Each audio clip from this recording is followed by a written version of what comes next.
everybody, welcome back to the channel. Stephen here, Northwest Small Batch Brewing. And it is a weekly brew talk, sort of. For a while now, I've had this idea of something I wanted to try.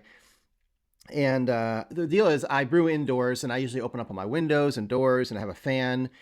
But it's still just not enough. You get so much steam developed from an hour of that much boiling. It's not good for inside the house. It affects the paint inside the house. You could get molding. I haven't. But I'm saying, you know, I try to keep it as ventilated as possible. But one thing I've wanted for a while is a steam condenser. I will say it's not great on the water bill, but it's a trade-off, right? If you're going to brew indoors, it's something you got to think about.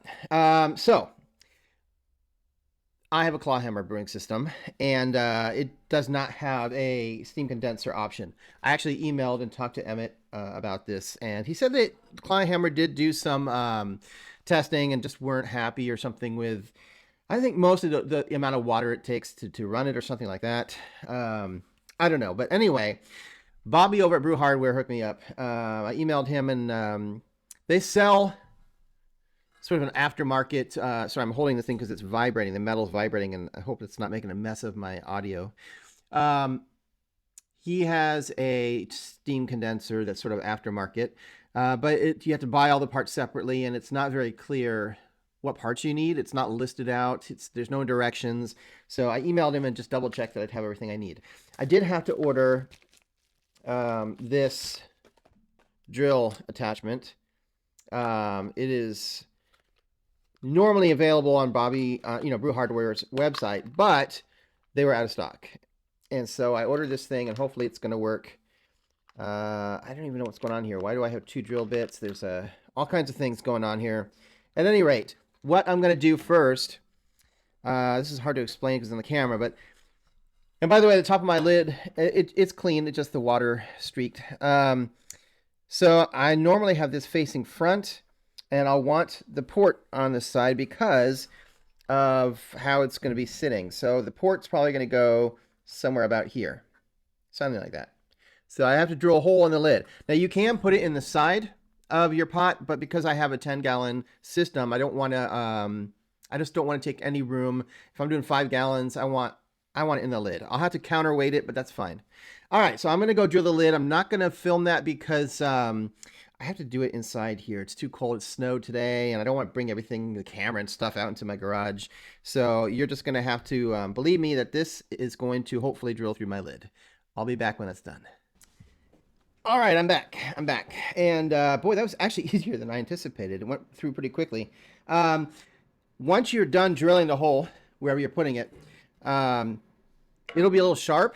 So you could use some sandpaper. You could use a file if you have it. Or in this case, I also have a kitchen honing rod. A lot of kitchen knife sets come with these, and they're designed to remove burrs. So that's a decent way also to just kind of smooth it out a little bit. Don't widen the hole, obviously, or that's going to defeat the purpose. All right, I'm going to start pulling some stuff out here. Let me set this aside for a second. And I will speed up the video as I start to do this.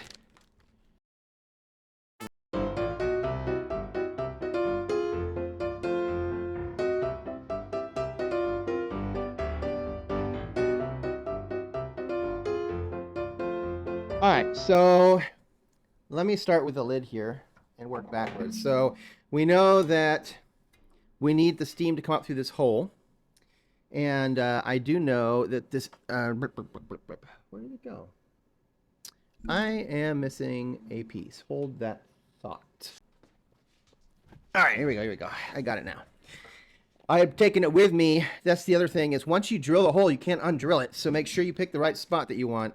Like in this case, I wanted to make sure that it would have enough room to kind of make it over the lip.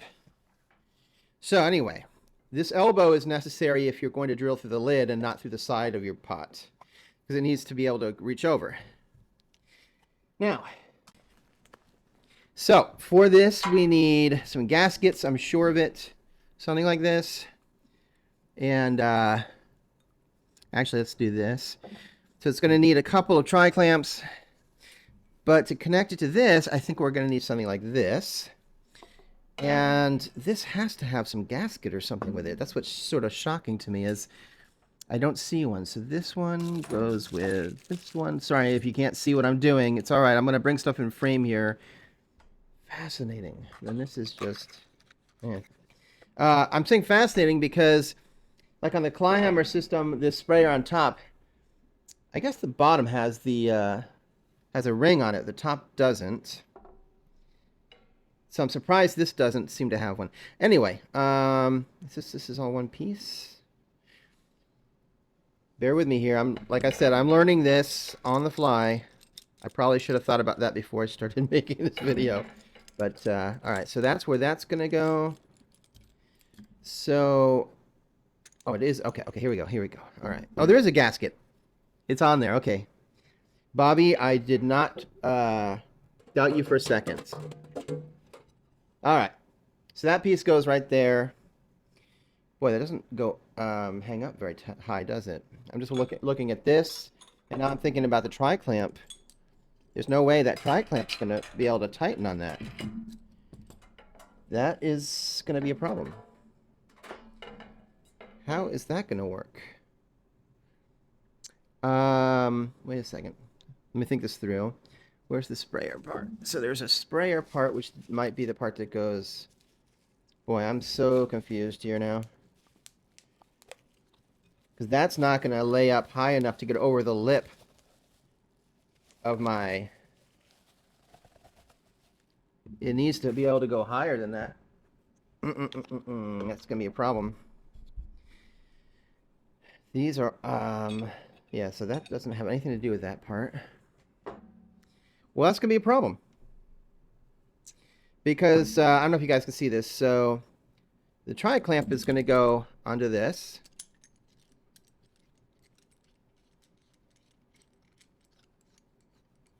The problem is, it's not going to fit.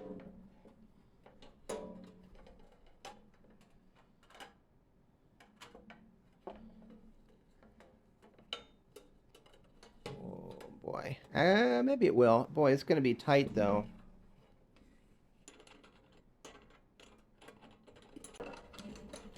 All right, hang on. That may work, but it is going to be tight, tight, tight. And, boy, oh boy. Getting the tri-clamp on and off is going to be, impossible, I think.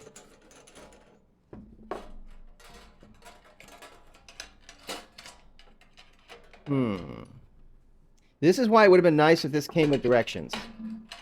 I'm just saying. I mean, honestly, this needs to be setting up higher than that. I wonder if there's like a piece I can get to do that. Yeah, there's no way tri-clamp's going to fit on that. There's no way in God's green earth.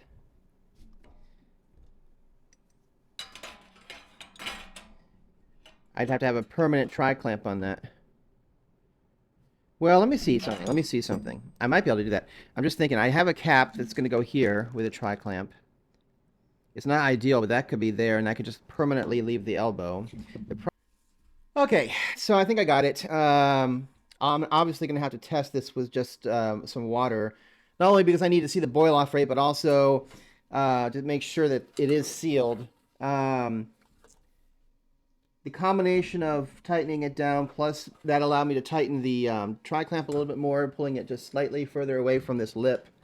So if you get one of these, consider that. If there's a lip, make sure you leave enough room for the tri-clamp, because I didn't.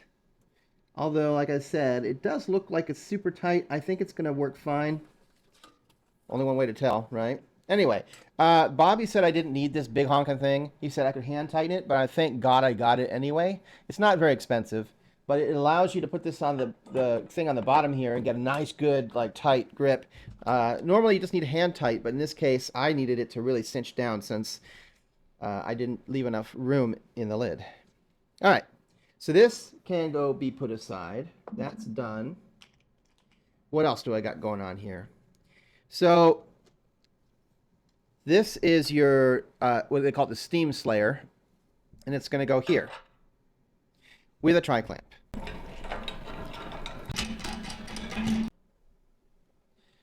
Yeah, there we go. It just pushes in because it's duo-tight. I asked for a long hose because I just didn't know how long I was going to need. It turns out I don't need one this long, but that's just going to be water. Okay. I think that is it. So all I have left to do is to hook it up with just some plain water so I can do a little bit of testing. And then we're good to go.